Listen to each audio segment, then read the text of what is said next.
اب بہت سے لوگوں کو اس معاملے میں مغالطہ رہتا ہے کہ کیا ملائکہ بھی آقا علیہ الصلوۃ والسلام کی غلامی میں تھے؟ ملائکہ، ہاں یہ بھی سنیے، اگر عاشقان مصطفیٰ حضور کی غلامی کا دم بھرتے ہیں اور عظمت کے ترانے گاتے ہیں، آؤ دیکھو کہ جن و انس ہی نہیں، عالم ملائک میں میرے مصطفیٰ کی عظمتوں کا چرچا کیا ہے، ملائکہ کی عقیدت کا عالم کیا ہے، تاکہ آپ کو اپنے پیغمبر کی شان کا علم ہو سکے، اپنے پیغمبر کی عظمت کا علم ہو سکے، تاجدار کائنات کی عظمت کا علم ہو سکے۔ ملائکہ حضور کے غلام تھے، خادم تھے، غلام تھے۔ پہلی حدیث متفق علیہ بیان کرتا ہوں، بخاری مسلم کی، حضرت سعد بن ابی وقاص روایت کرتے ہیں۔ اور صحابہ کا معمول کیا تھا؟ آپ نے تو صرف یہ سنا ہے نا آج تک کہ غزوہ بدر میں اللہ نے فرشتوں کو بھیجا تھا 5000 تک۔ غزوہ بدر میں ملائکہ آئے تھے اور آقا علیہ السلام کے لشکر میں ہو کے صحابہ کرام کے ساتھ مل کر کفار مکہ سے لڑے تھے، جنگ کی تھی، قتال کیا تھا۔ غزوہ بدر کا سنا ہے۔ آئیے آج ایک نئی بات بتاتا ہوں، بخاری اور مسلم کی متفق علیہ حدیث۔ جہاں بھی آقا علیہ السلام جاتے، جس جنگ میں، ملائکہ حضور کے پہرے دار ہوتے تھے، میرے آقا کے سیکیورٹی گارڈز ہوتے تھے۔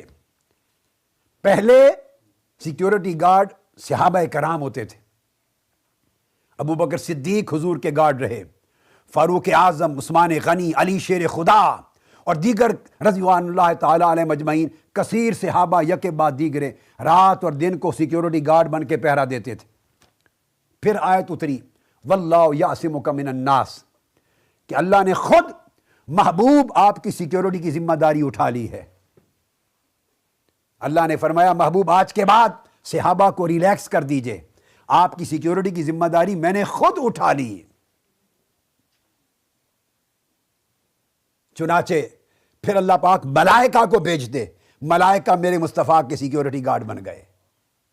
سیکیورٹی کرنے والوں، جو پولیس، جو ایڈمنسٹریشن، جو ہمارے لوگ کارکن میلاد مصطفیٰ کے شرکاء کی سیکیورٹی کر رہے ہیں، یہ بھی حضور کے میلاد کی خاطر کر رہے ہیں، یہ ملائکہ کی سنت پہ عمل کر رہے ہیں، اللہ ان کو اجر عطا کرے گا۔ سعد بن ابی وقاص روایت کرتے ہیں، وہ کہتے ہیں رأیت رسول اللہ صلی اللہ علیہ وسلم یوم احد، یوم احد، میں نے یوم احد میں خود رسول پاک صلی اللہ علیہ وسلم کو دیکھا اپنی آنکھوں سے، وَمَعَهُ رَجُلَانِ يُقَاتِلَانِ عَنْهُ، میدان جنگ میں دو شخص حضور علیہ السلام کے ساتھ تھے، ایک دائیں اور ایک بائیں، علیہما ثیاب بیض، وہ سفید، دودھ کی طرح سفید لباس پہنے ہوئے تھے، کاشد القتال یقاتلان عنہ، کاشد القتال، حضور علیہ السلام کی طرف سے دشمنوں سے لڑ رہے تھے، چونکہ آقا علیہ السلام نے اپنی تلوار سے کسی کو نہیں مارا، وہ رحمت للعالمین تھے۔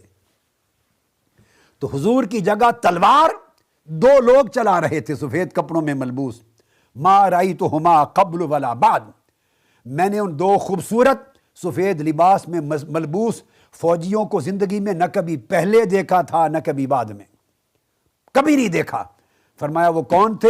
جبریل و میکائیل علیہ السلام، دائیں طرف جبرائیل امین تھے، بائیں طرف میکائیل علیہ السلام تھے، اور حضور کی جگہ تلوار اٹھا کر غزوہ احد میں جنگ کر رہے تھے۔ کبھی پہلے بھی سنا ہے فرشتوں کا کام جنگ کرنا؟ یہ فرشتوں کے کام ہے، لڑنا لڑانا فرشتوں کا کام ہی نہیں۔ 1,24,000 انبیاء آئے، فرشتے پرامن رہے، تلوار نہیں اٹھائی، فرشتوں نے کبھی تلوار نہیں اٹھائی۔ مصطفیٰ آیا، ان کے آقا آ گئے، ان کے سلطان آ گئے، شہنشاہ آ گئے، اور معلوم ہے انہوں نے تلوار نہیں چلانی، حضور کی جگہ فرشتے حضور کے غلام بن گئے، حضور کے سپاہی بن گئے، اور جبرائیل و میکائیل جیسے ملائکہ حضور کے ساتھ ہو کے جنگ کرتے تھے حضور کی طرف سے۔ یہ غزوہ احد کی بات۔ اور پھر امام مسلم اور امام احمد بن حنبل روایت کرتے ہیں، اس کے لفظ یہ ہیں لقد رأیت یوم احد عن یمین رسول اللہ وعن یسارہ رجلین، میں نے حضور کے دائیں اور بائیں دو اشخاص کو دیکھا سفید لباس میں، یقاتلان عنہ کاشد القتال، یہ جبرائیل اور میکائیل تھے، جنگ لڑ رہے تھے آقا علیہ السلام کی طرف۔ کیا ہے اب ایک ایمان افروز بات سنیے، آپ کے دل ٹھنڈے ہو جائیں اور دلوں میں عشق مصطفیٰ موج زن ہو جائے کہ رات دن حضور کی عظمت کا عالم کیا تھا۔ حضور کا ادب کرنے والوں تمہیں بتاؤں کہ ملائکہ کے ہاں ادب مصطفیٰ کیا تھا۔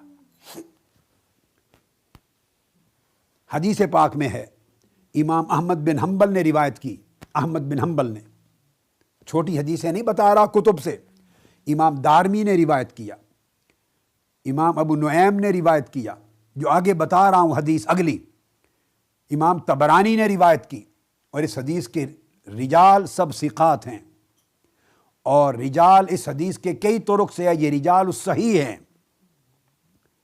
حضرت جابر بن عبداللہ رضی اللہ تعالیٰ عنہ روایت کرتے ہیں، آقا علیہ السلام نے فرمایا فقال لاصحابہ، فقال رسول اللہ صلی اللہ علیہ وسلم لاصحابہم شو امامی وخلوا ظہری للملائکہ۔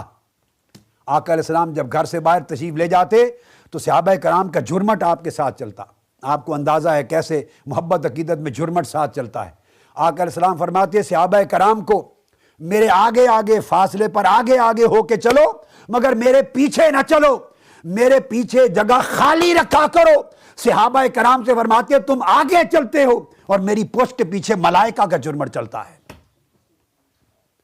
ملائکہ ہر وقت صبح و شام گلی کوچوں میں جاتے ہوئے مصطفیٰ علیہ السلام کے پیچھے چلتے تھے۔ امام احمد بن حنبل اور امام ابن حبان اپنی صحیح میں پھر روایت کرتے ہیں کہ آقا علیہ السلام کا معمول صحابہ کا تھا، کان اصحاب النبی یمشون امامہ اذا خرج ویدعون ظہرہ للملائکہ۔ صحابہ کرام حضور کے پیچھے کا حصہ سب خالی چھوڑ دیتے تھے۔ یہ تعجب کی بات ہے، سیکیورٹی پیچھے سے ہوتی ہے، دشمن پیچھے سے حملہ کرتا ہے، لہذا پیچھے کے حصے کو کور کیا جاتا ہے۔ کیا عجب بات! آقا کا فرمان تھا تم آگے چلا کرو اور میرے پیچھے کی فکر نہ کرو۔ میرے پیچھے جبرائیل، میکائیل، اسرافیل، اسرائیل سمیت پورے ملائکہ کا لشکر میری سیکیورٹی کے لیے چلتا ہے۔ یہ حضور کے غلام تھے۔ اور ابن ماجہ نے روایت کیا، کان النبی اذا مشا مشا اصحابہ امامہ وترک ظہرہ للملائکہ۔ کثرت کے ساتھ یہ حدیث میں آیا ہے۔ اور آقا علیہ الصلوۃ والسلام نے ایک موقع پر یہ بھی فرمایا صحابہ کرام کو کہ میرے آگے بالکل قریب ہو کے بھی نہ چلو، بھیڑ میں میرے قریب ہو کے بھی نہ چلو، میرے آگے چلو مگر فاصلہ چھوڑ کر، چونکہ میرے آگے بھی ملائکہ ہوتے ہیں۔ تو آگے پیچھے دائیں بائیں ملائکہ آقا علیہ السلام کو جھرمٹ میں لیتے، پھر ان سے آگے صحابہ چلتے اور پیچھے کثرت کے ساتھ ملائکہ کے جنود ہوتے۔ آقا علیہ السلام نے فرمایا، امام حاکم روایت کرتے ہیں، قال رسول اللہ لا تمشوا بین یدی، بالکل میرے آگے نہ چلا کرو، ولا خلفی، اور نہ بالکل میرے پیچھے، فإن ھذا مقام الملائکہ، آگے پیچھے جو قریب کی جگہ ہے یہ ملائکہ کے چلنے کی جگہ ہے، مجھے جھرمٹ میں لے کے چلتے ہیں۔ یہ ملائکہ میرے آقا کا یہ ادب کرتے، یہ تعظیم کرتے، سیکیورٹی، وہ حضور کے غلام بھی تھے، حضور کے خدام بھی۔